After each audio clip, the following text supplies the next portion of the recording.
Hello there again my friends, this is the boy and his dog, and welcome to Retro Edition, where I continue my mission to play and review every game released on the Evercade, old and new. In today's video we continue our deeper butchers of the Intellivision Collection 2 with the penultimate game, Tower of Doom. So, without further ado, let's get started.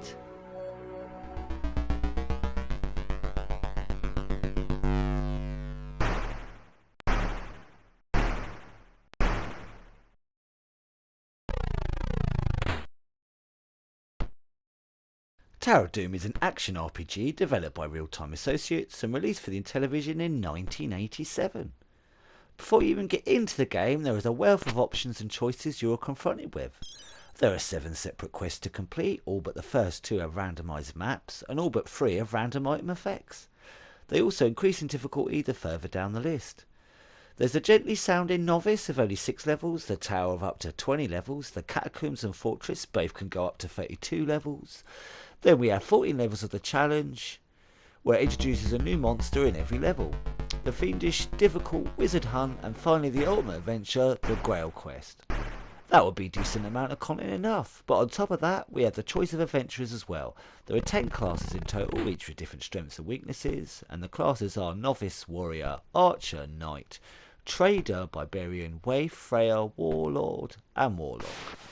So already you have a decent amount of variety and ways to play, and that's before we've even started. So what's the actual game like?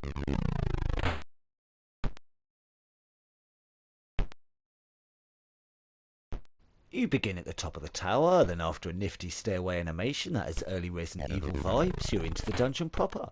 The object of the game is simple, to explore each floor of the chosen dungeon, picking up items and killing beasties, before finding the stairway to the lower level.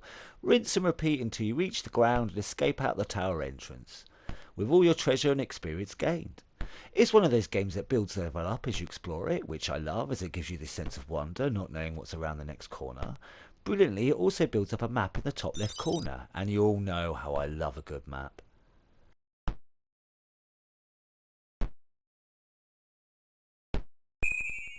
You can interact with the world with a simple menu interface at the bottom left. At the press of a button you can take control of a little hand pointer and select items you picked up like weapon types, use potions and items or open doors.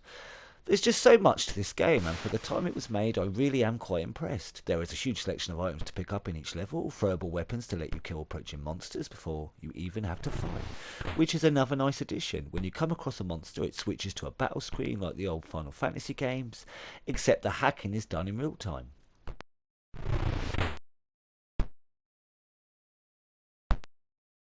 An extra but awesome addition is, for some monsters you don't even have to fight them, and control diplomacy, i.e. seeing if you can bribe a monster with one of your many items. Now your diplomacy score dictates if it will work, and if it does your diplomacy score will increase. However, for every defeated monster your experience and score increases, but your diplomacy points go down.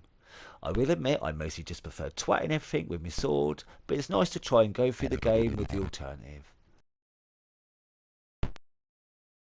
There are doors to open and weird booby traps that I'm still not 100% sure what they do.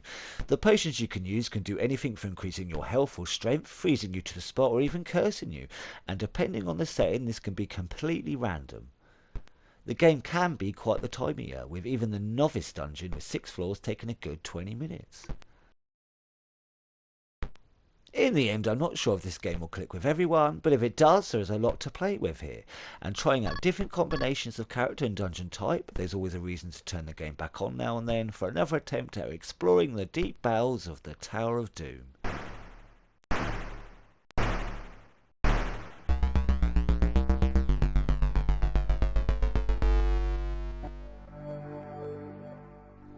And if you've made it here to the end of the video, thank you very much for joining me. Please leave a thumbs up or a comment if you would like. Either way, I'm just chuffed you poked your head in the door to take a gander. As always, I hope you have an awesome day, my friends. And until next time, be seeing you.